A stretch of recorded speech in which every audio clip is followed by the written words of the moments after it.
سعید بن مسیب اور ابو سلمہ بن عبد الرحمن نے بیان کیا کہ اللہ کی قسم حضرت عمر نے جو کچھ کہا اس کو پورا کر دیا، سختی کرنے کے مواقع پر سختی میں اور نرمی کے مواقع پر نرمی میں بڑھ گئے، اور وہ لوگوں کے بال بچوں کے باپ بن گئے، یہاں تک کہ ان عورتوں کے پاس جاتے جن کے شوہر باہر گئے ہوئے تھے،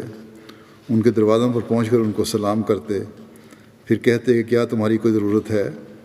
یا تم کوئی ضرورت کی چیز منگوانا چاہو تو میں وہ چیز تمہیں بازار سے خرید کر لا دوں۔ مجھے یہ ناپسند ہے کہ خرید و فروخت میں تمہیں دھوکہ دیا جائے۔ تو وہ عورتیں آپ کے ساتھ اپنی بچیوں کو بھیج دیتی تھیں یا بچوں کو بھی۔ آپ بازار میں اس طرح جاتے کہ آپ کے پیچھے لوگوں کی بچیاں اور بچے اتنے ہوتے کہ ان کا شمار مشکل ہوتا۔ پھر آپ ہر ایک کے لیے ان کی ضرورت کی چیزیں خریدتے، اور جن عورتوں کا کوئی بچہ نہ ہوتا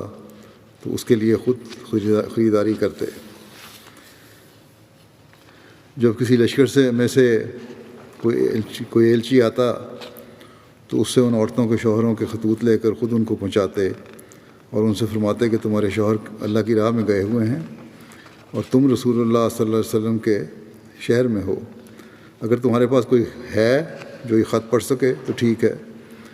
ورنہ دروازے کے قریب کھڑی ہو جاؤ تاکہ میں تمہیں پڑھ کر سنا دوں۔ پھر فرماتے کہ ہمارا ایلچی یہاں سے فلاں فلاں دن جائے گا، تم خط لکھ دینا تاکہ ہم تمہارے خطوط بھیج دیں۔ پھر سب عورتوں کے ہاں خطوط کے لیے کاغذ اور دواتیں لے کر جاتے، پھر ان میں سے جو خط لکھ دیتی اس کو خط لیتے،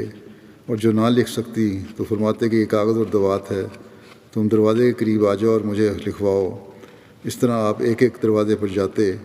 اور ان کے شوہروں کو ان کی طرف سے خطوط لکھتے، پھر ان خطوط کو بھیج دیتے۔